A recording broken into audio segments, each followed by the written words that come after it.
The sharp crack of leather reins against frozen air split the morning silence just before Winifred Anders felt her brother's hand slam into her back, sending her tumbling from the moving sleigh into a world of white chaos and biting cold. She did not even have time to scream. The impact came so suddenly that her breath caught in her throat, trapped there by shock and the desperate realization that someone she trusted had just tried to kill her. The snow swallowed her whole, her heavy skirts tangling around her legs as she rolled down the embankment beside the mountain pass. Pain exploded through her shoulder, her hip, her head. The world spun in dizzying circles of white and gray, and the dark silhouettes of pine trees heavy with December snow. When she finally stopped rolling, Winifred lay crumpled at the bottom of the slope, half buried in a drift that had probably saved her life by cushioning what could have been a fatal fall. Above her, she could hear the sleigh bells fading into the distance. Her brother was not stopping. He was not coming back to check if she had survived. The realization cut deeper than the cold seeping through her wool coat. She tried to move and gasped at the sharp pain in her ribs. Her vision blurred, whether from tears or the blow to her head she could not tell. The Colorado mountains in winter were unforgiving, and she was miles from the nearest settlement. Her fingers were already growing numb inside her gloves. She had perhaps an hour before the cold claimed her, maybe less if she had broken something vital. That was when she heard the hoofbeats. Through the ringing in her ears and the howl of wind through the pines, Winifred heard a horse approaching fast. She tried to call out, but managed only a weak sound that the wind snatched away. She struggled to push herself up on one elbow, squinting through the snow that had begun to fall harder now, and saw a rider cresting the ridge above her. The cowboy sat tall in his saddle, his dark coat dusted with snow, his hat pulled low against the wind. Even from a distance, even through her pain and disorientation, Winifred could see the moment he spotted her. His posture changed, and he immediately urged his horse down the slope with a skill that spoke of years in the saddle. "Hold on," he called out, his voice carrying through the storm. "Do not try to move." He dismounted before his horse had fully stopped, dropping to his knees beside her in the snow. Winifred found herself looking up into a face weathered by sun and wind, with startling blue eyes that held genuine concern. He could not have been much older than 30, with dark hair that curled slightly where it touched his collar and a jaw shadowed with stubble. "What happened?" he asked, his hands already moving over her with practiced efficiency, checking for brakes. "Did you fall from that sleigh I saw heading down the mountain?" "My brother," Winifred managed through chattering teeth. "He pushed me." The cowboy's hands stilled for just a moment, his eyes meeting hers with an intensity that made her breath catch for reasons that had nothing to do with the cold. "He pushed you," he repeated, and it was not a question. Something dangerous flickered in his expression before he shuddered it away. "We need to get you warm. Can you move your legs?" Winifred tried and nodded. "Yes, my ribs hurt. My shoulder. Likely bruised, maybe cracked. You are lucky you did not break your neck." He shrugged out of his heavy coat and wrapped it around her, and she caught the scent of leather and wood smoke and something else, something essentially masculine that made her head spin. "My name is Kade Owens. I have a cabin about 2 miles from here. Can you ride if I help you?" "I think so." Her voice sounded weak even to her own ears. Kade did not waste time with more questions. He lifted her as carefully as he could, but Winifred still had to bite back a cry of pain as he settled her in front of his saddle. He mounted behind her, one arm coming around to hold her steady against his chest, the other taking up the reins. "I have got you," he said quietly, and something in his voice made Winifred believe him completely. The ride to his cabin passed in a blur of pain and cold, and the solid warmth of Cade's body behind her. She drifted in and out of consciousness, aware of his voice murmuring reassurances, of the steady rhythm of the horse's gait, of the arm that held her as gently as if she were made of glass. When they finally stopped, she roused enough to see a small but sturdy cabin nestled among the pines, smoke rising from its chimney. Kade carried her inside and laid her on a bed covered with quilts and furs. The cabin was warm, blessedly warm, and Winifred felt herself beginning to shake as her body tried to process everything that had happened. Kade worked quickly, building up the fire in the stone hearth, heating water, gathering blankets. "Your clothes are soaked through," he said, his back turned to give her privacy. "There are dry things in the trunk by the bed. Can you manage, or do you need help?" "I can manage." Winifred was not entirely sure that was true, but modesty was deeply ingrained. She fumbled with the buttons of her coat, her fingers clumsy with cold and shock. When she tried to pull off her dress, the pain in her shoulder made her gasp. Kade was there immediately, carefully helping her out of the wet wool without looking at anything he should not. He handed her a man's shirt and long underwear, both far too large but clean and warm. Once she was changed, he helped her back under the quilts and brought her a cup of something hot that burned all the way down but spread warmth through her chest. "Whiskey and honey," he explained, settling into a chair he had pulled close to the bed. "It will help with the shock. Now, are you going to tell me why your brother tried to murder you?" The bluntness of the question startled a laugh out of Winifred, though it turned into a cough that made her ribs protest. "I suppose there is no point in pretending it was an accident. I saw it," Kade said quietly. "I was checking my trap line on the ridge above the road. I saw him look back to make sure no one was watching, and then he shoved you hard enough that you had no chance to catch yourself. So no, there is no point in pretending." Winifred stared into her cup, watching the amber liquid catch the firelight. She had known the truth from the moment it happened, but hearing someone else confirm it made it real in a way she had not quite accepted yet. "Our father died 6 months ago. He left the ranch to both of us. Equal shares. Walter has been trying to buy me out ever since, but I refused. The ranch has been in our family for 20 years. I was not going to give it up just because he thinks a woman has no business running cattle. So he decided to solve the problem permanently," Kade said, his voice hard. "We were traveling to Denver for a meeting with the territorial judge about dividing the property. I should have known something was wrong when Walter insisted we take the mountain pass instead of the main road. He said it would be faster." She laughed bitterly. "I trusted him. He is my brother. Was my brother. I suppose he is not anymore." Kade was quiet for a long moment, his blue eyes studying her with an expression she could not quite read. "How old are you, Miss Anders?"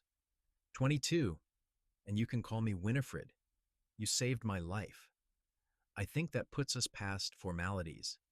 22 and running a cattle ranch, that takes spine." There was approval in his voice, and something else that made warmth curl in Winifred's stomach.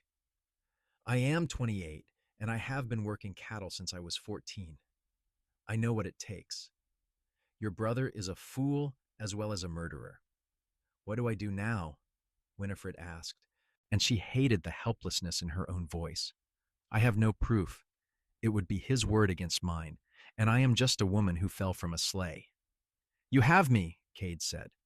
"I saw what happened. That makes two of us." "You would testify?" "I would do more than testify."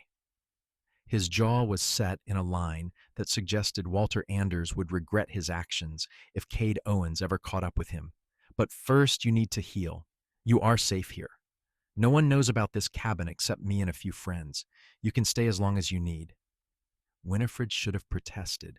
She should have insisted on going to the authorities immediately, on not imposing on this stranger who had already done so much. But exhaustion was pulling at her. The warmth of the cabin and the whiskey and the simple relief of being alive combining to make her eyelids impossibly heavy. "Why are you helping me?" she asked, fighting to keep her eyes open. Kade smiled for the first time, and it transformed his weathered face into something almost beautiful. "Because leaving you to freeze would have been the act of a coward, and my mother did not raise cowards. Now sleep. We can figure out the rest tomorrow." Winifred wanted to argue, but her body had other ideas. She drifted off with the sound of Kade moving around the cabin, the crackle of the fire, and the strange sense that despite everything that had happened, she was exactly where she was supposed to be.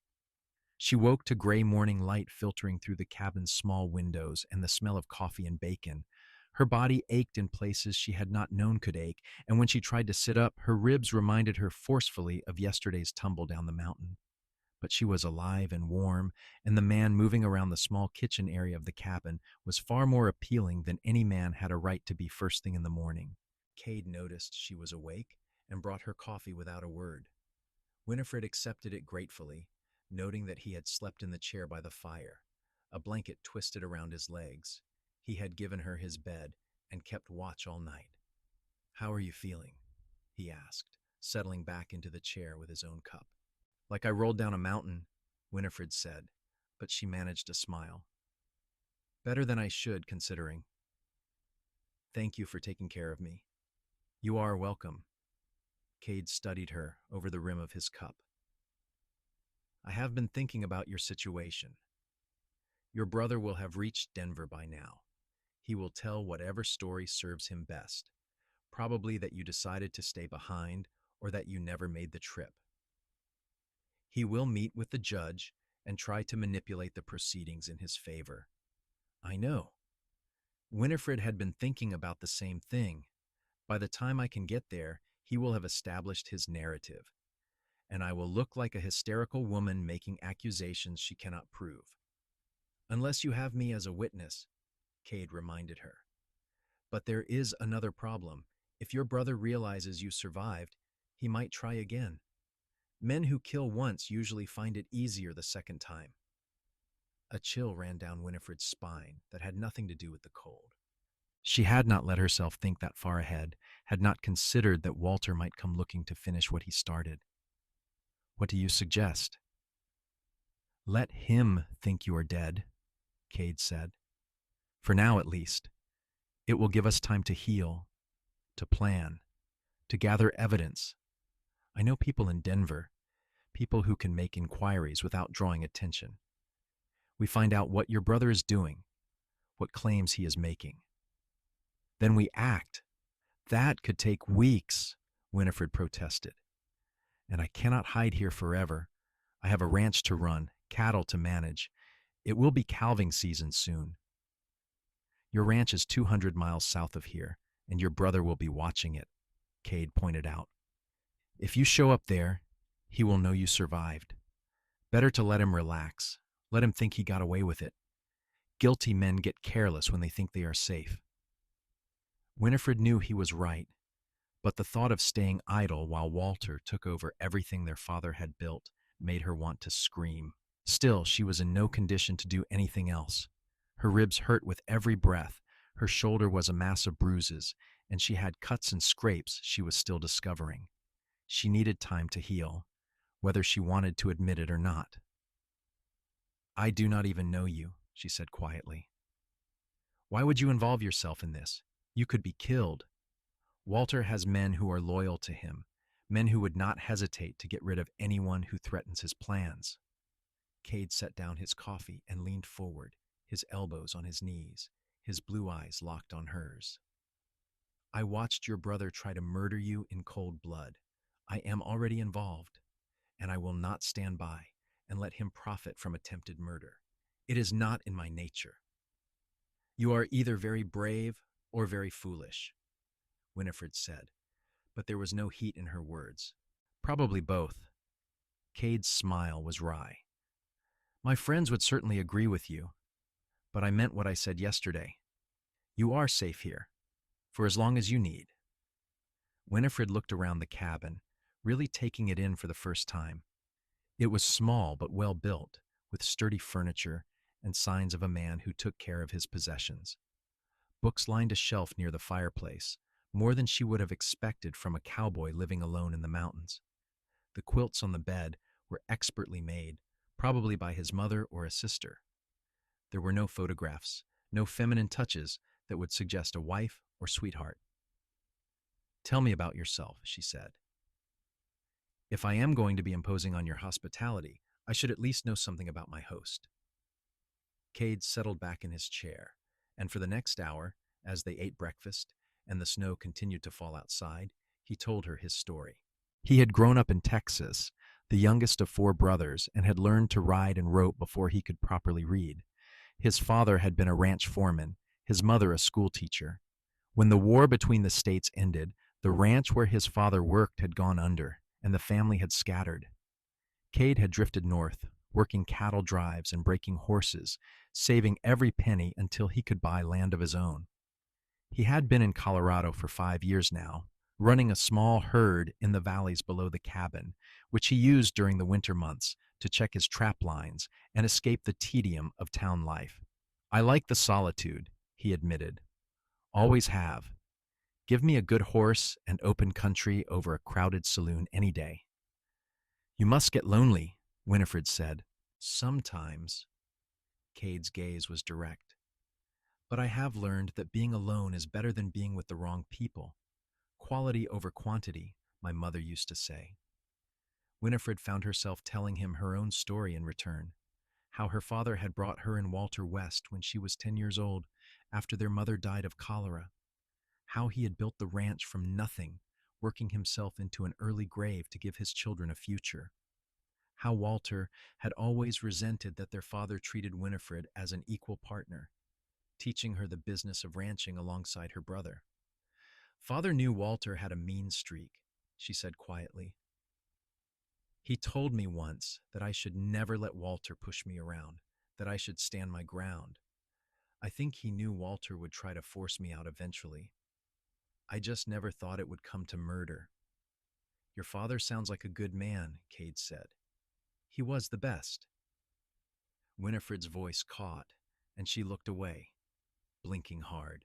She had cried enough over her father's death. She would not cry now, not in front of this stranger who was being so kind. But Cade seemed to understand. He did not press her, did not offer empty platitudes. He simply refilled her coffee and changed the subject, asking her opinion on breeding stock and winter feeding strategies. They talked ranching for hours, and Winifred was surprised to find how much they had in common.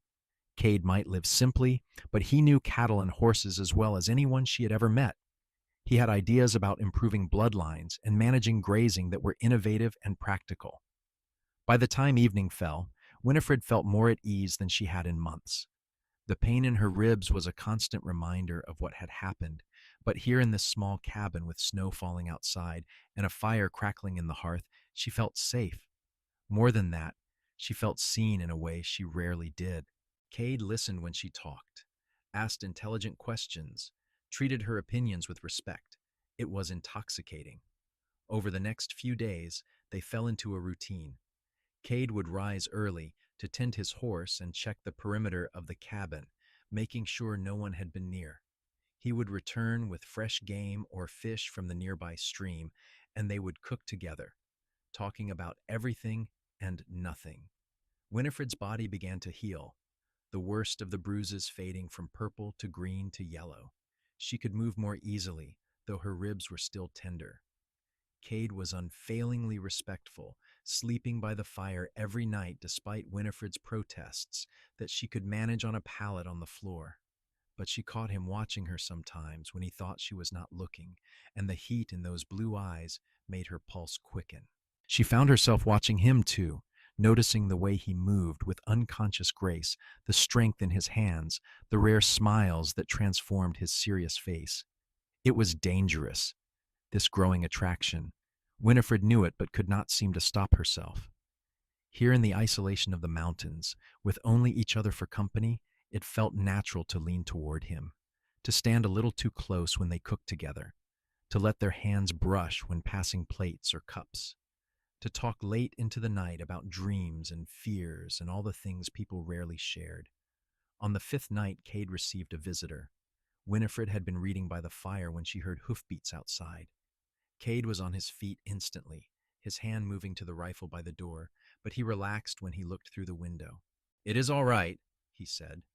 "Just a friend." The man who stamped into the cabin moments later was older than Cade, perhaps 40, with a grizzled beard and the bow-legged walk of someone who had spent more time in the saddle than on foot. He stopped short when he saw Winifred, his eyebrows rising.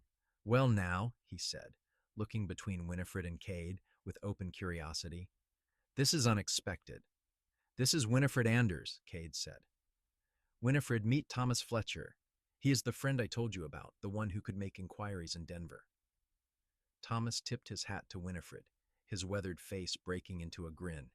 Pleasure to meet you, Miss Anders. And I have news, though I am not sure how much of it you will like. They all sat, and Thomas accepted the coffee Kade poured him before launching into his report.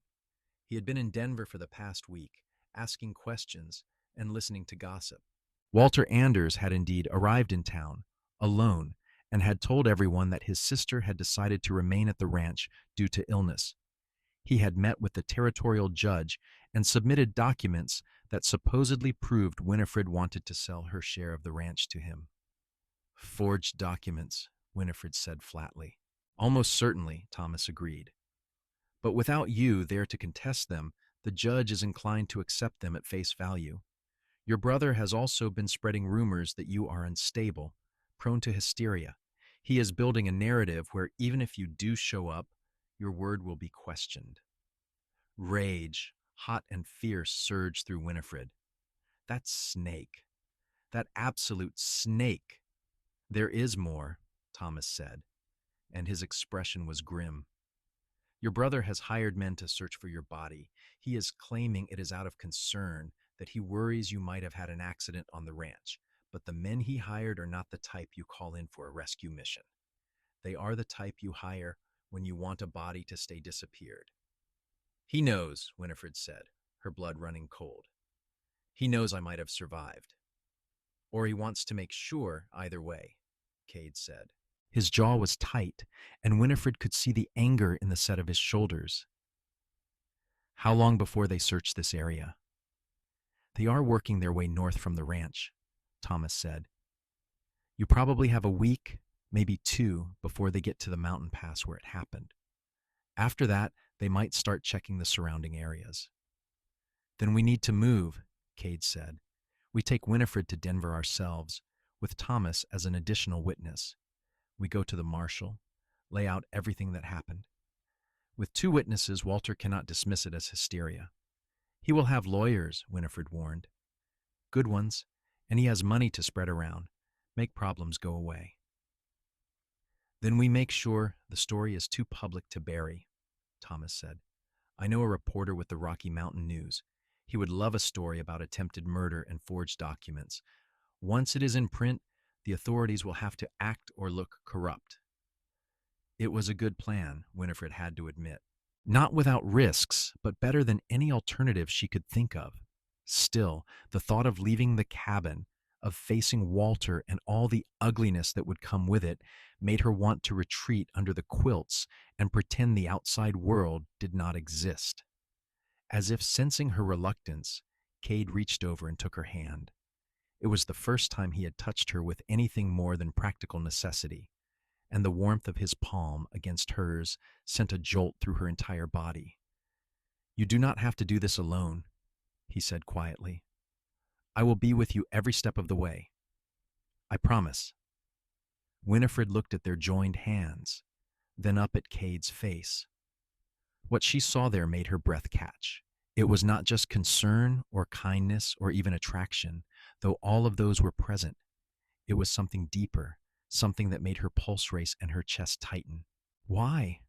She asked, not caring that Thomas was watching with interest. Why are you doing all of this for me? Kade's thumb brushed over her knuckles, a touch so gentle it made her want to cry. Because from the moment I saw you lying in that snow, hurt and betrayed, and still fighting to survive, I knew you were someone extraordinary. And because over the past few days, talking to you, getting to know you, I have come to care about you more than I probably should. So I will help you because I want to, because you deserve justice, and because I cannot imagine letting you face this alone. Thomas cleared his throat. Should I step outside for this conversation? No, Winifred said, though she did not take her eyes off Kade. No, you should stay. We need to plan. But she did not let go of Kade's hand, and he did not let go of hers, and when they finally bent over the rough map Thomas spread on the table, plotting their route to Denver, their shoulders were pressed together, and neither of them moved away. They left 2 days later, before dawn, when the world was still dark and the snow had stopped falling long enough to make travel possible. Cade had packed carefully, loading his horse and the second mount he kept at the cabin with supplies for the journey. Winifred wore men's clothing borrowed from Cade's trunk, her hair pinned up under a hat. From a distance, she could pass for a young man, which might be useful if Walter's hired thugs were searching for a woman traveling alone. Thomas led the way, his knowledge of the mountain passes invaluable as they navigated the treacherous terrain. Cade rode close to Winifred, ready to steady her if her injuries proved too much. But despite the lingering soreness in her ribs and shoulder, Winifred found she could manage. The days of rest had done their job, and more than that, she was fueled by anger and determination. Walter thought he had won. She was going to prove him very wrong. They made camp that night in a sheltered valley, the horses picketed nearby, a small fire burning low to avoid drawing attention. Thomas took first watch, leaving Cade and Winifred sitting close to the flames, wrapped in blankets against the cold. "Are you holding up all right?" Cade asked, his voice low so as not to carry. "Better than I expected," Winifred admitted. "My ribs are sore, but nothing I cannot handle." "You are tough," Cade said, and there was admiration in his voice. "Tougher than most men I know. I had to be. Father made sure of it." Winifred stared into the fire, remembering. "He used to say that the West did not care if you were male or female.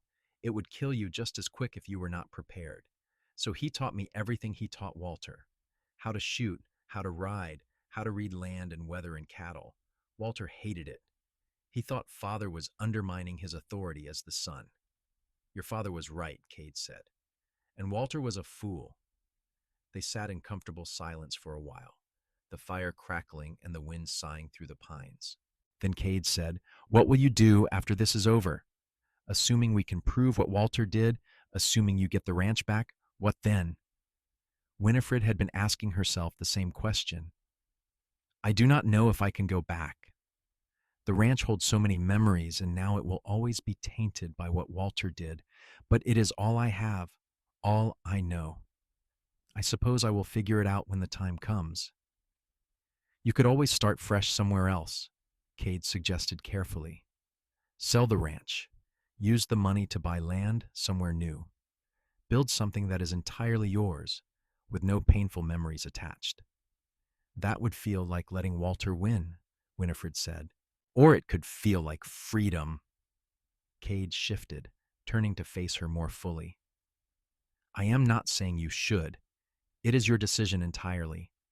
I just want you to know that you have options. You do not have to keep something just because it is what you have always known." Winifred looked at him, at the way the firelight played over his features, casting shadows and highlights that made him look almost unreal. "Is that what you did? Started fresh in Colorado?" "In a way. I left behind a life in Texas that was not working anymore. People who wanted me to be something I was not. Coming here gave me a chance to figure out who I really was, what I really wanted." He smiled slightly. "Turns out I wanted a quiet life with good land and honest work. Not what my brothers expected, but it suits me." "And what do you want now?" Winifred asked, her heart beating faster. Cade's eyes met hers, and in them she saw heat and longing, and something that looked very much like love. "Right now, I want to make sure you are safe and get justice for what was done to you. After that, I want to see where this goes." He gestured between them. "Because I think you feel it too. This thing between us." "I do," Winifred said, her voice barely above a whisper. "But it is complicated. Everything is so complicated right now." "Life is always complicated," Cade said. He reached out and tucked a strand of hair that had escaped her hat behind her ear, his fingers lingering against her cheek. "But some things are simple too.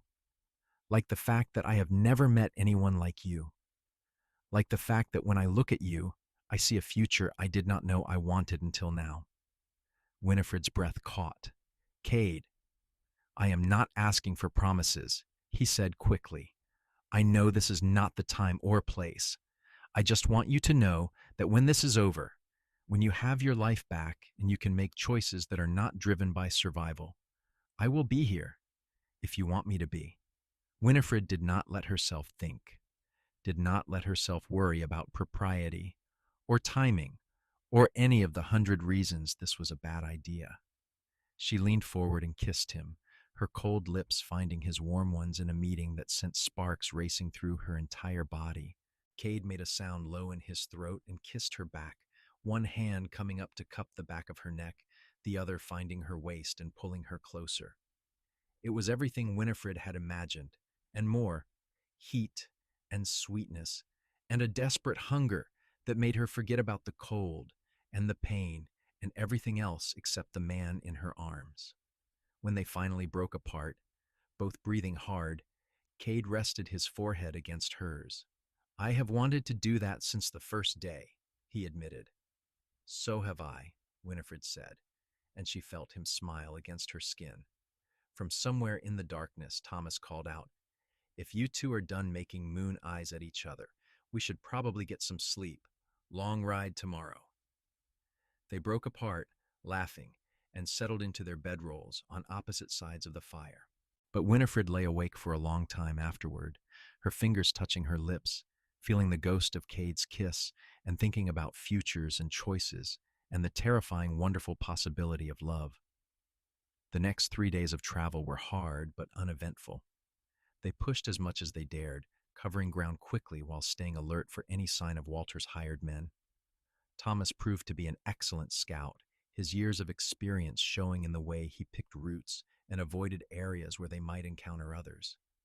Winifred's injuries continued to heal, though the long hours in the saddle left her exhausted each night.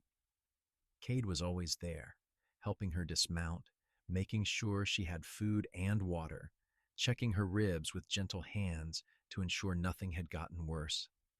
The intimacy of it should have embarrassed her, but instead it felt natural, as if they had known each other far longer than a handful of days.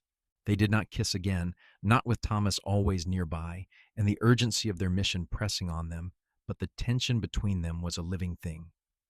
Every accidental touch, every shared glance, every night spent lying close enough to hear each other breathe, it all added fuel to a fire that was burning hotter with each passing day. On the fourth day, they reached the outskirts of Denver. The city had grown significantly since Winifred's last visit, sprawling beyond its original boundaries, with new buildings and streets that spoke of Colorado's growing prosperity.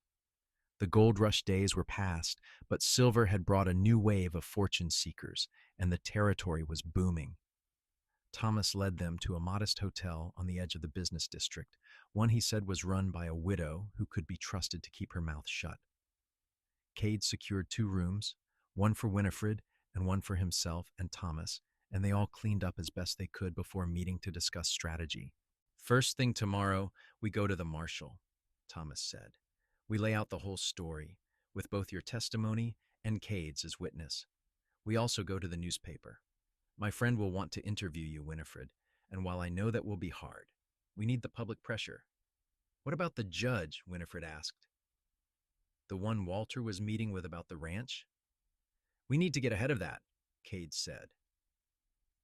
Request an emergency hearing to contest the documents Walter submitted. With you present and able to testify that you never signed anything, the judge will have to investigate. Walter will fight back, Winifred said. He has money and connections. This is not going to be easy. Nothing worth doing ever is, Thomas said pragmatically. But you have truth on your side and 2 reliable witnesses. That counts for something. They spent the rest of the evening going over their story, making sure every detail was consistent and clear. By the time Winifred finally retired to her room, her head was spinning with dates and facts and legal terminology. She changed into the nightgown the hotel had provided and was about to blow out the lamp when there was a soft knock at her door. She opened it to find Cade standing in the hallway, his hair still damp from washing, wearing clean clothes that made him look almost civilized. Almost, but not quite. There was still something wild about him, something that spoke of open spaces and freedom. I wanted to check on you, he said. Make sure you are all right before tomorrow. Winifred stepped back, letting him into the room. It was improper, scandalous even, but she was beyond caring about such things. Kade had saved her life. He had cared for her, protected her, believed her when he had no reason to. If she wanted him in her room, then he would be in her room, and propriety could hang. I am nervous, she admitted, closing the door. Terrified, actually. Tomorrow I have to face Walter, face the possibility that no one will believe me or that he will find some way to wriggle out of this. He will not, Kade said firmly. He crossed to where she stood and took both her hands in his. We have evidence, we have witnesses, and we have the truth. Your brother made a fatal mistake when he pushed you from that sleigh where I could see it. He is not getting away with this. I wish I had your confidence, Winifred said. Then borrow mine. Kade pulled her closer, his arms coming around her in an embrace that was both comforting and electrifying. Winifred let herself lean into him, resting her head against his chest and listening to the steady beat of his heart. For a moment, everything else fell away. There was no Walter, no legal battles, no uncertain future. There was only this man and the safety of his arms and the growing certainty that she had found something rare and precious. Stay with me tonight, she said quietly. Just to sleep. I do not want to be alone. She felt Kade tense, felt him war with propriety and desire. Then he nodded. All right. Just to sleep. They lay down together on the narrow hotel bed, both still clothed, Kade on his back and Winifred curled against his side with her head on his shoulder. His arm came around her, holding her close, and she felt some of the tension drain out of her body. Thank you, she whispered into the darkness, for everything. You do not need to thank me, Kade said, his voice rumbling in his chest. I told you before, I am not going anywhere.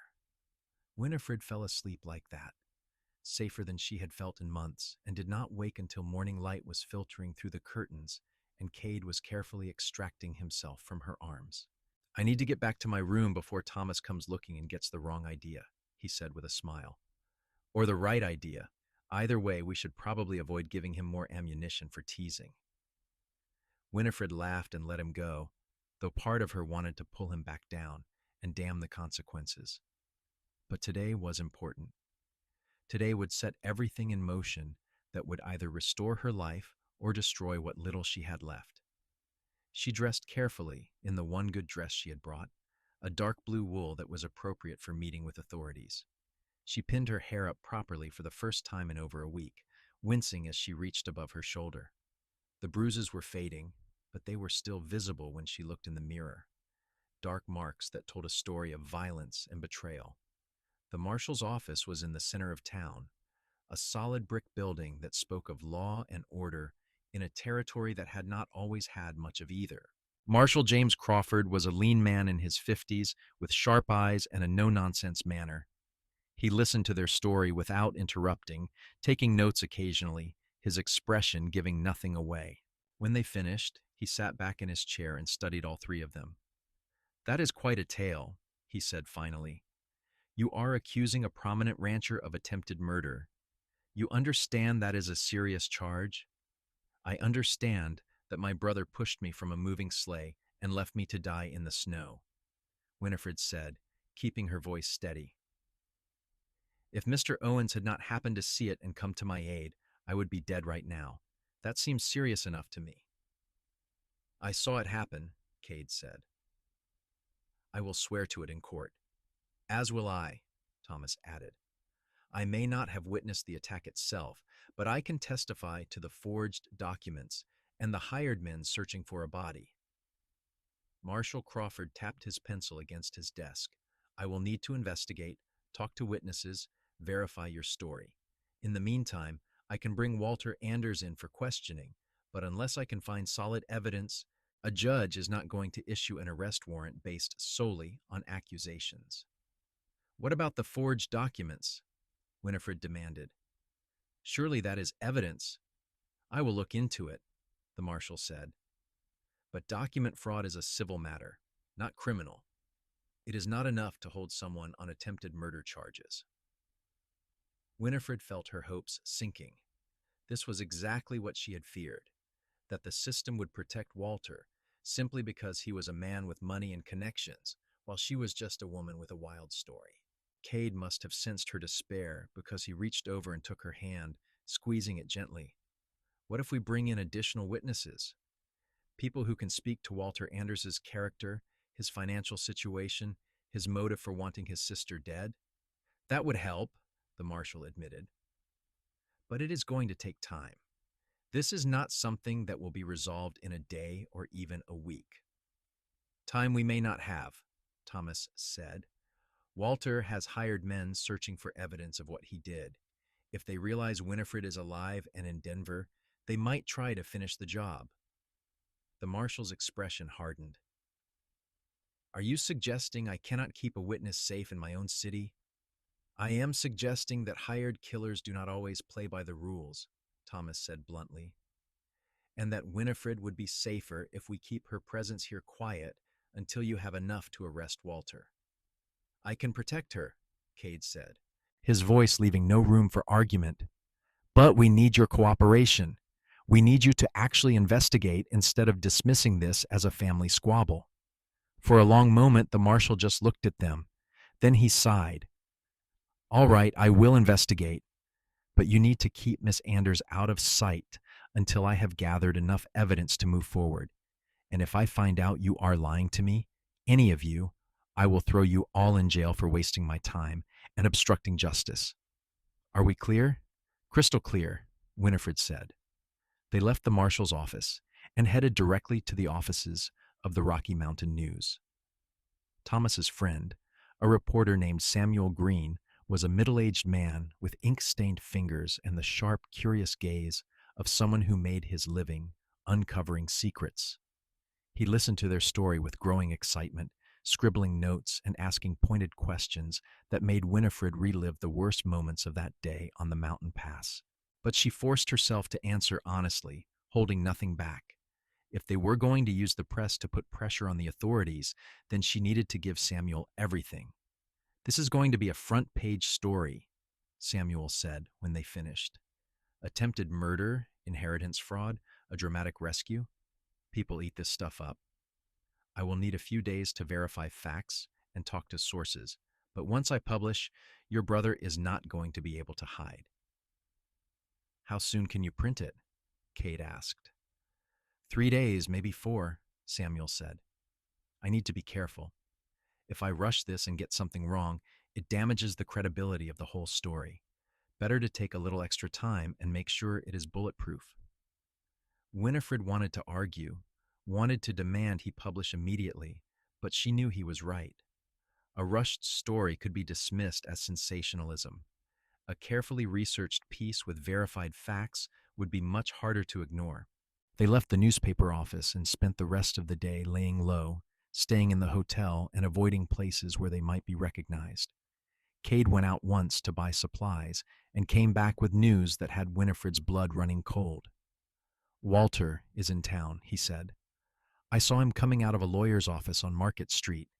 He had 2 men with him, rough-looking types, who I would bet good money are the same ones Thomas heard about. The ones searching for your body. Did he see you? Winifred asked, her heart hammering. No, I made sure to keep my distance. Kade set down the parcels he had been carrying and came to sit beside her. But it means we need to be extra careful. If Walter is still in Denver, he might hear rumors that you are alive. This city is not that big. Maybe I should leave, Winifred said. Go back to the cabin or somewhere else until this is resolved. No, Kade said firmly. Running now would make it look like you have something to hide. We need you here ready to testify when the marshal is ready to move forward. We just need to keep you out of sight for a few more days. Those few days felt like an eternity. Winifred paced the hotel room like a caged animal, climbing the walls with frustration and fear. Kade stayed with her as much as he could, their propriety giving way to practical necessity. No one was going to gossip about sleeping arrangements when Winifred's life might be in danger. Thomas came and went, gathering information and reporting back. The marshal was indeed investigating, talking to people who knew both Winifred and Walter, looking into the ranch's finances and Walter's recent activities. It was slow work, but it was happening. On the third night, Cade was sitting in the chair by the window, keeping watch while Winifred tried to read a book she had borrowed from the hotel's small library. She had read the same page 5 times without absorbing a single word when Cade suddenly went still. "What is it?" she asked, setting down the book. "Someone is watching the hotel," Cade said quietly. "I have seen the same man walk past 3 times in the last hour. He keeps looking up at the windows." Winifred's mouth went dry. "One of Walter's men? Maybe. Or just someone with nothing better to do. But I do not like it." Cade stood and moved away from the window. "I am going to go check it out. Lock the door behind me and do not open it for anyone except me or Thomas. Understand?" "Be careful," Winifred said, fear clutching at her chest. Cade kissed her quickly, a hard press of lips that was over too soon, and slipped out the door. Winifred locked it behind him and stood in the middle of the room, straining to hear anything from the hallway or the street below. Minutes ticked by with agonizing slowness. 5 minutes, 10, 15. When the knock finally came, Winifred jumped. "Who is it?" "It is me," Cade's voice came through the door. "And Thomas, let us in." Winifred unlocked the door, and both men slipped inside. Cade's knuckles were bruised, and there was a cut over one eye, and Thomas looked grimmer than she had ever seen him. "What happened?" Winifred demanded. "The man watching the hotel worked for your brother," Cade said. "I convinced him to tell me what he knew. Walter has heard rumors that you might be alive. He does not know for sure, but he is suspicious. He has men watching the hotels and boarding houses, looking for any sign of you." "We need to move you," Thomas said. "Tonight, I have a friend who runs a boarding house on the other side of town, someone who owes me a favor and can be trusted. We can get you there without being seen." "What about the marshal?" Winifred asked. "What about the story in the newspaper?" "Both are still happening," Thomas assured her.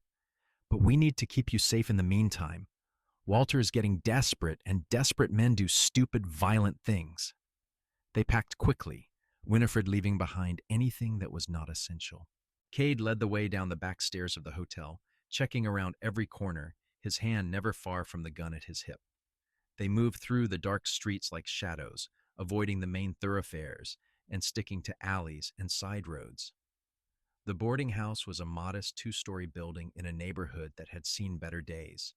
The woman who answered Thomas's knock was in her 60s, with steel gray hair and the look of someone who had survived hard times and come out tougher for it.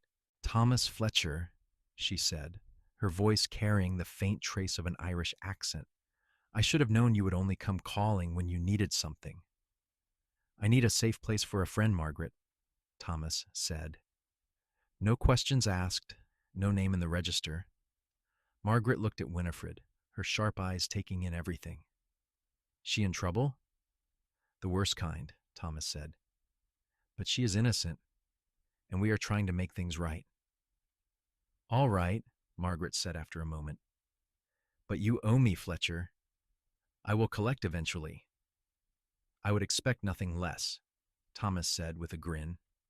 Margaret showed them to a small room on the second floor, at the back of the house with a window that overlooked an alley. It was clean but sparse, a far cry from the hotel they had just left. But it was safe, and right now that was all that mattered. "Thank you," Winifred said to Margaret. "I appreciate you taking this risk." "I have spent my life taking risks," Margaret said. "One more is not going to kill me. You need anything, you let me know. And do not worry about your men here." She nodded at Cade and Thomas. "They can stay too, though they will have to share a room." After Margaret left, Thomas excused himself to settle into the room across the hall. That left Winifred alone with Cade in the small space. the tension between them thick enough to cut with a knife. "This is getting dangerous," Winifred said. "Too dangerous. Maybe I should just leave Denver. Let the law handle Walter without me." "No," Kade said. He crossed to her and took her face in his hands, forcing her to meet his eyes. "We have come too far to back down now. In a few days, Samuel will publish his story. The marshal will have enough evidence to move forward. Your brother will face justice for what he did. You just need to hold on a little longer." "I am scared," Winifred admitted. "Not just of Walter, but of what comes after. Even if we win, even if he is arrested and convicted, my life is never going to be the same. I will be the woman whose brother tried to kill her. I will be a scandal, a curiosity. And the ranch, even if I get it back, it will never feel like home again." "Then we make a new home," Kade said. "Somewhere fresh, somewhere that is ours. I told you before, you have options. You do not have to keep carrying the weight of the past." "Is that what you want?" Winifred asked, her heart in her throat. "To build something together?" "More than I have ever wanted anything," Kade said, and the raw honesty in his voice made her eyes sting with tears. "I know this is fast. I know we have only known each other a couple of weeks. But I have never been more sure of anything. I love you, Winifred Anders. I think I have loved you since I saw you lying in that snow, refusing to give up even when you had every reason to. And if you will have me, I want to spend the rest of my life proving that you made the right choice." Winifred could not speak past the lump in her throat. Instead, she kissed him, pouring everything she felt into the connection of their lips. Kade responded with matching intensity, his arms coming around her and lifting her right off her feet. They stumbled backward until Winifred's back hit the wall, and then there was nothing but heat and need and the desperate press of bodies that had been denied too long. "I love you too," Winifred gasped when they finally broke apart for air. "I do not know when it happened, but it is true. I love you, Kade Owens, and I want that future you are talking about." "Then it is settled," Kade said, and he was grinning like a fool, like a man who had just been handed everything he ever wanted. "We survive this, we deal with your brother, and then we start building our life together. Wherever that might be." They kissed again, softer this time, a promise and a beginning. And for the first time since Walter had pushed her from that sleigh, Winifred felt genuine hope. The road ahead was still uncertain, still dangerous, but she was not facing it alone. She had Kade, and she had love, and that was more than enough. The next 2 days passed in a strange limbo of waiting and tension. Winifred stayed hidden in Margaret's boarding house, only venturing out for brief walks in the alley behind the building when the walls felt like they were closing in. Kade was a constant presence, rarely leaving her side except when absolutely necessary. Thomas continued to gather information, and the pieces of their case against Walter slowly came together. On the fourth day, Samuel Green's article appeared on the front page of the Rocky Mountain News. The headline screamed, "Attempted murder and inheritance fraud.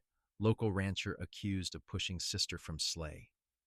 The story was everything Winifred could have hoped for, detailed and damning, with quotes from both her and Kade. Samuel had also managed to uncover financial records showing that Walter was deeply in debt, giving him clear motive for wanting sole control of the ranch. The reaction was immediate and explosive. By midday, half of Denver was talking about the Anders siblings. By evening, a crowd had gathered outside the lawyer's office where Walter had been staying, demanding answers. And the next morning, Marshal Crawford arrived at the boarding house with news. "I am arresting Walter Anders for attempted murder and document fraud," he said without preamble. "Your testimony, combined with Mr. Owens' eyewitness account and the evidence of forgery, is enough for me to move forward. The territorial judge has agreed to hold a hearing tomorrow morning." Winifred felt as if a massive weight had been lifted from her shoulders. "Thank you, Marshal. Thank you for believing me." "I believe in evidence," Crawford said gruffly. "And the evidence supports your story. But I need you to be prepared. Walter has hired a good lawyer, and this is going to be a fight. You will need to testify, relive what happened. Can you do that? I can, Winifred said, and she meant it. After everything she had been through, facing Walter in a courtroom was the least of her worries. The hearing was held in a packed courtroom, every seat filled with curious onlookers who had read about the scandal in the newspaper. Winifred sat at the front with Kade beside her, his hand gripping hers beneath the table. Across the aisle, Walter sat with his lawyer, his face a mask of false concern. When their eyes met, Winifred saw the moment her brother realized she was truly alive, truly here. Saw the calculation in his eyes as he considered his options and found them all wanting. He had gambled on her death and lost, and now he was going to pay the price. The hearing lasted 3 hours. Winifred testified first, telling her story in clear, unflinching detail. Kade followed, describing exactly what he had seen from the ridge above the mountain pass. Thomas testified about the forged documents and the hired men. The marshal presented financial records showing Walter's debts and his motive. Walter's lawyer tried to poke holes in their story, suggesting that Winifred had fallen accidentally and was now seeking revenge for imagined wrongs. But the evidence was overwhelming, and Kade's testimony as an independent witness with no stake in the outcome was damning. In the end, the judge ruled that there was sufficient evidence to bind Walter over for trial on charges of attempted murder and fraud. He was led out of the courtroom in handcuffs, and Winifred finally allowed herself to breathe. It was over. Not completely, there would still be a trial and more legal battles to come. But the immediate danger had passed. Walter was in custody. The truth was out, and Winifred was free. Outside the courthouse, reporters mobbed them, shouting questions. Kade put his arm around Winifred and shouldered through the crowd, Thomas running interference until they made it to the relative safety of a waiting carriage. "Where to?" the driver asked. Winifred looked at Kade, at the man who had saved her life and stolen her heart. "Somewhere quiet," she said. "Somewhere we can think about the future." They ended up at a small restaurant on the outskirts of town, a place that served decent food and asked no questions. Over plates of roast beef and potatoes, they talked about what came next. "The trial will probably be in a few months," Thomas said. "In the meantime, you need to decide what to do about the ranch." The judge temporarily blocked Walter from making any transactions, but eventually you will have to deal with it. "I have been thinking about that," Winifred said. She had been thinking about little else, actually. "I am going to sell it. Thomas, do you know anyone who might be interested in buying a working cattle ranch?" Thomas raised an eyebrow. "I might, but are you sure? That ranch is your legacy." "It is a painful reminder of everything I have lost," Winifred said. "My father, my brother, my sense of safety. I do not want to live in that shadow anymore. I want to start fresh." "Where?" Thomas asked, though from the knowing look in his eyes, Winifred suspected he had already guessed. "Colorado," Winifred said, looking at Kade. "If a certain cowboy would be willing to have me as a partner?" Kade's smile could have lit up the entire restaurant. "I think that could be arranged, though we should probably get married first. I do not think my mother would approve of us living in sin, even in the middle of nowhere." "Are you asking me to marry you?" Winifred asked, her heart racing. "I am," Kade said. He reached across the table and took her hand. "I know we have not known each other long, and I know I do not have much to offer. Just a small ranch, a cabin in the mountains, and a man who loves you more than he knew it was possible to love anyone. But if that is enough, Winifred Anders, then I would be honored if you would be my wife." Winifred did not even have to think about it. "Yes, 1,000 times yes." Thomas laughed and raised his glass. "To new beginnings and happy endings, and to the two of you who have earned both." They were married 3 weeks later in a simple ceremony at a small church in Denver. Margaret stood as witness for Winifred, Thomas for Kade. Samuel Green wrote a follow-up story about the wedding, turning Winifred and Cade into something of a local sensation, the doomed woman and the cowboy who saved her finding love in the aftermath of tragedy. Winifred found she did not mind the attention as much as she had expected. Let people talk. Let them turn her story into a fairy tale. The truth was, it felt like a fairy tale. She had come so close to death, to losing everything, and instead, she had found something better than she had ever dreamed possible. Walter's trial was held 2 months later. The evidence against him was damning, and the jury took less than an hour to find him guilty on all charges. He was sentenced to 20 years in the territorial prison, a punishment that would effectively end his life as he knew it. Winifred attended the sentencing, but felt nothing when the judge read the verdict.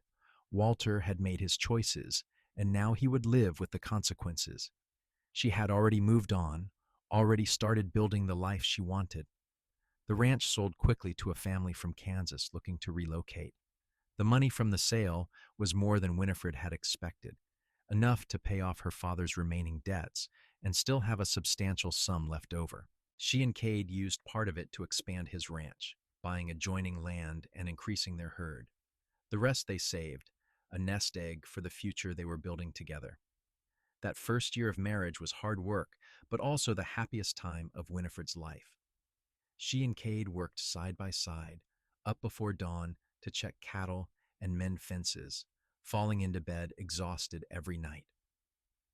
They hired a few hands to help with the heavy work, and slowly but surely, their ranch grew into something they could both be proud of. Cade taught Winifred the specifics of running cattle in the Colorado high country, where the winters were brutal and the growing season short. She brought her own knowledge of breeding and land management, ideas she had learned from her father that improved their operations. They were partners in every sense of the word, each bringing strengths that complemented the other. In the evenings, they would sit on the porch of the cabin they had expanded into a proper house and watch the sun set over the mountains. Sometimes Thomas would visit, bringing news from Denver and stories that made them laugh. Margaret came once, staying for a week and pronouncing Winifred's new life infinitely superior to the one she had left behind. But mostly, it was just the two of them, and that was exactly how they liked it. 18 months after their wedding, Winifred gave birth to their first child, a boy they named James after Cade's father. He had his father's dark hair and his mother's determination, announcing his arrival with a lusty cry that echoed through the house.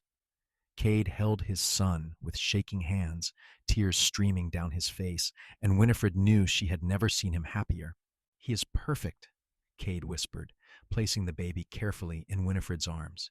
"You are perfect.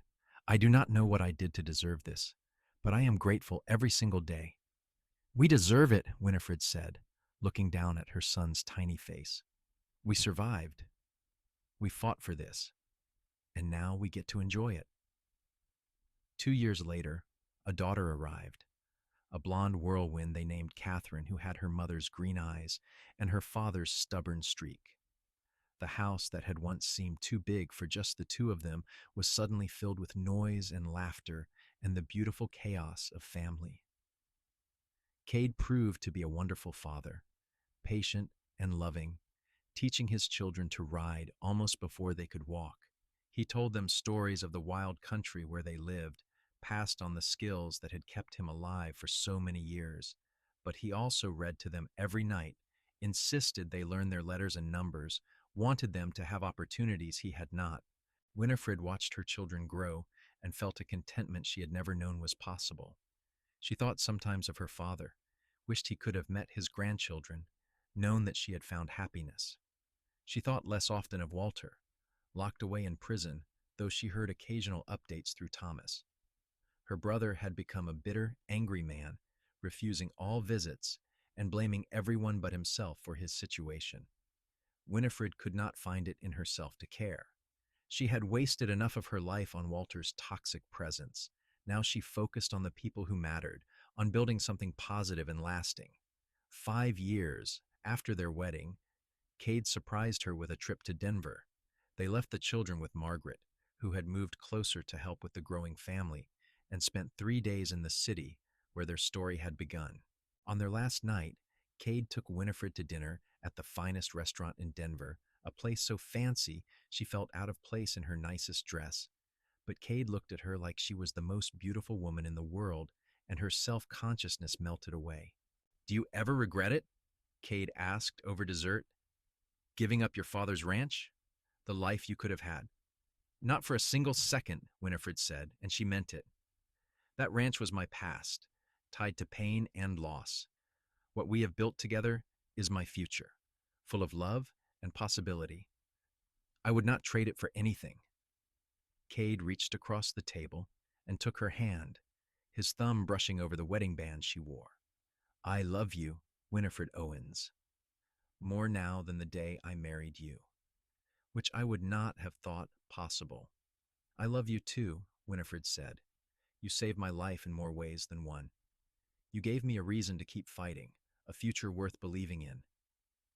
They talked late into the night about their dreams for the ranch, for their children, for the years ahead. They talked about maybe expanding further, buying more land when the opportunity arose.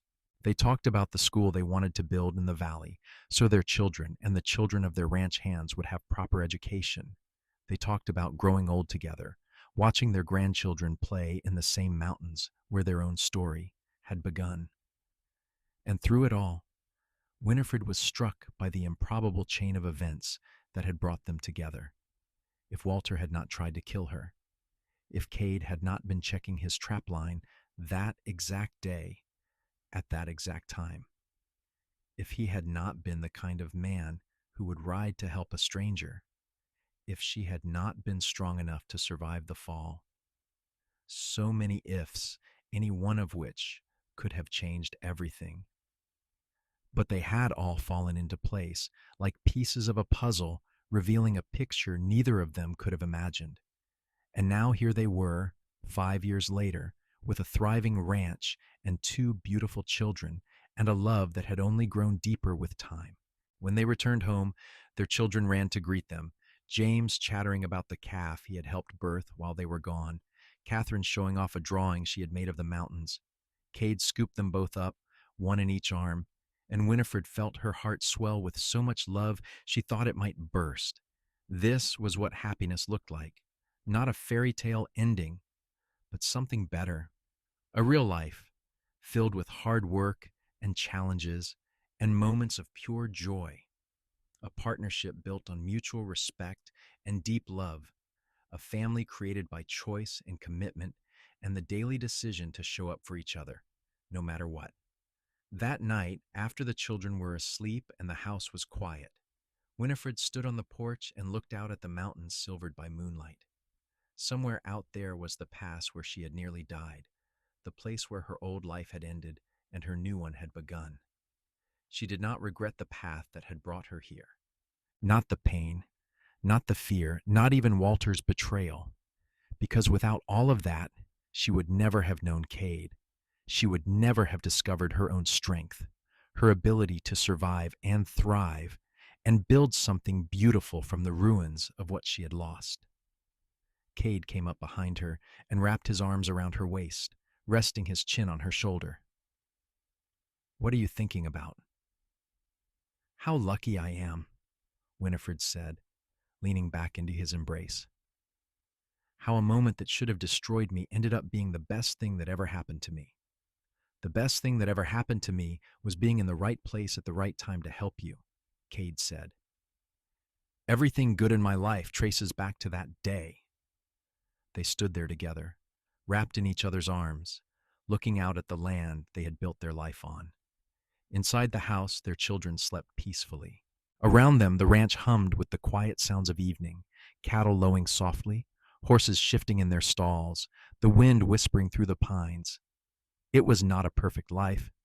There would be more challenges ahead, hard winters and dry summers, and all the struggles that came with ranching in rough country.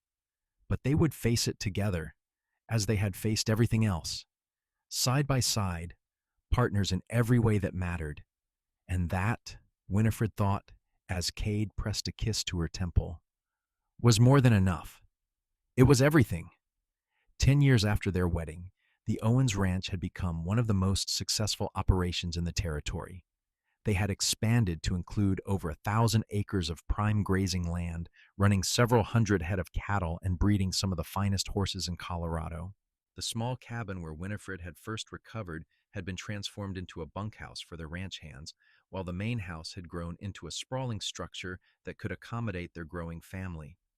Because in addition to James and Catherine, they now had three more children: a second son named Thomas after their dear friend, and twin daughters Elizabeth and Margaret, named for women who had helped them along the way. The house was always full of noise and laughter, children running in and out, bringing the smells of hay and horses and the wild country they loved. Winifred had never imagined she could be this happy. She woke every morning next to the man she loved, spent her days working alongside him, and fell asleep each night, grateful for the life they had built. The pain of her past had not disappeared completely. There were still moments when she thought of her father with sharp grief, but it had faded into something manageable, something that no longer defined her.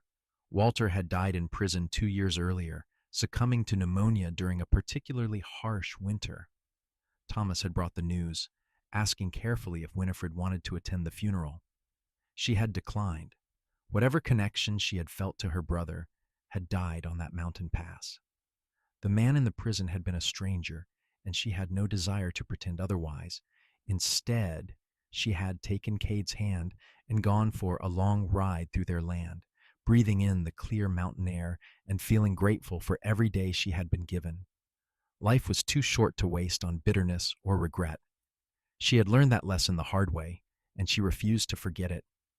On their 10-year anniversary, their friends and neighboring ranchers threw them a celebration. Margaret came up from Denver, spry at 78 and sharp as ever. Thomas was there with his new wife, a widow he had courted for years, before finally convincing her to take a chance on him. Samuel Green came too, now the editor of the Rocky Mountain News, still proud of the story that had made his career.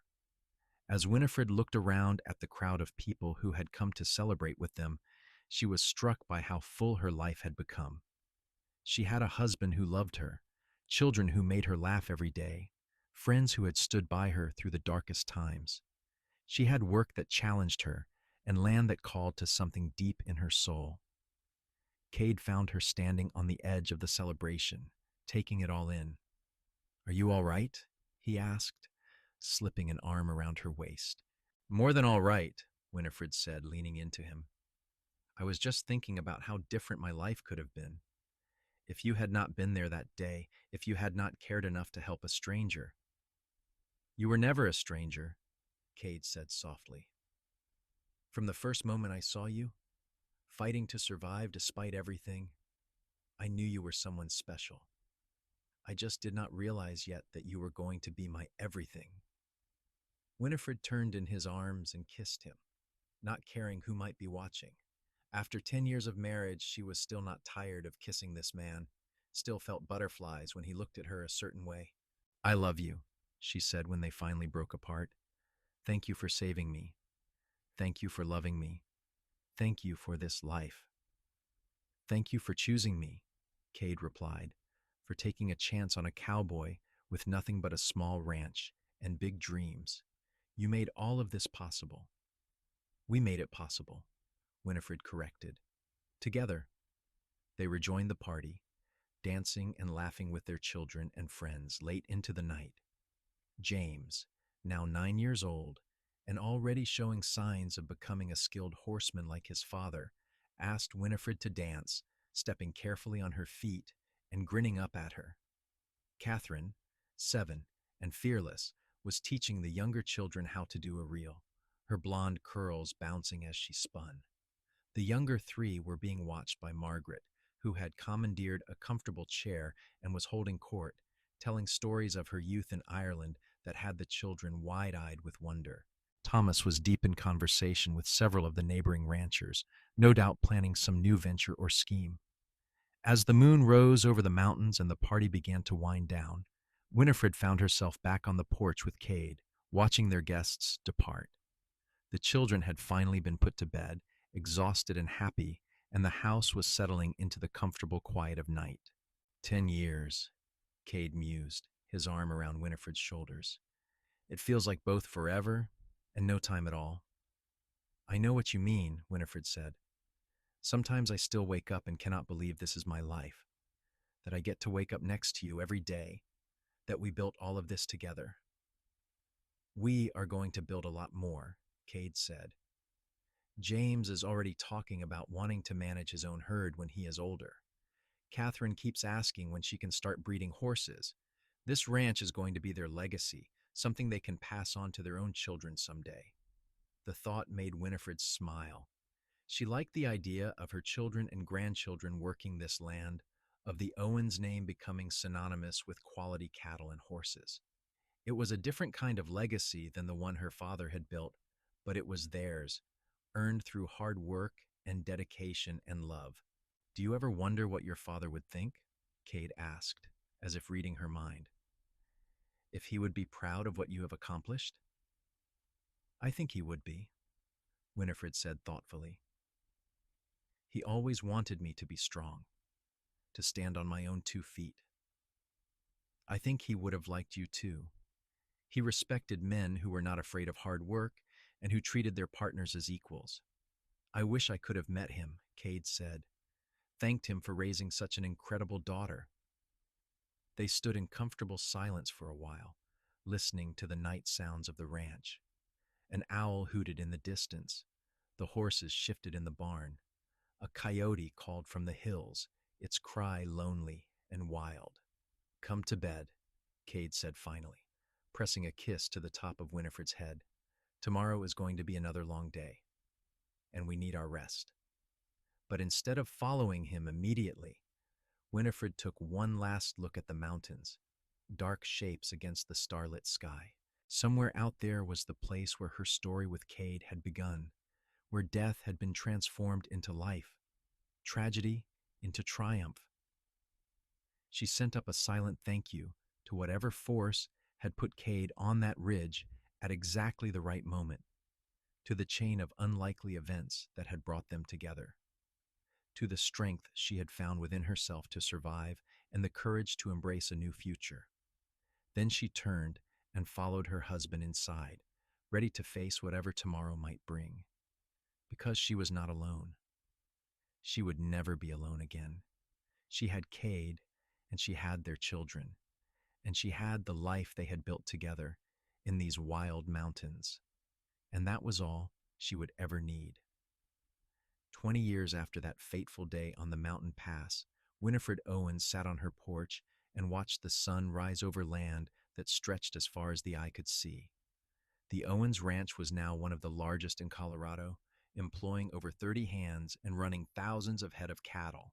But more than that, it had become a family enterprise. James, at 27, managed the day-to-day operations alongside his father, a skilled rancher in his own right who had recently married a smart young woman from a neighboring ranch. Catherine, 25 and unmarried by choice, ran the horse breeding program and had earned a reputation throughout the territory for producing exceptional stock.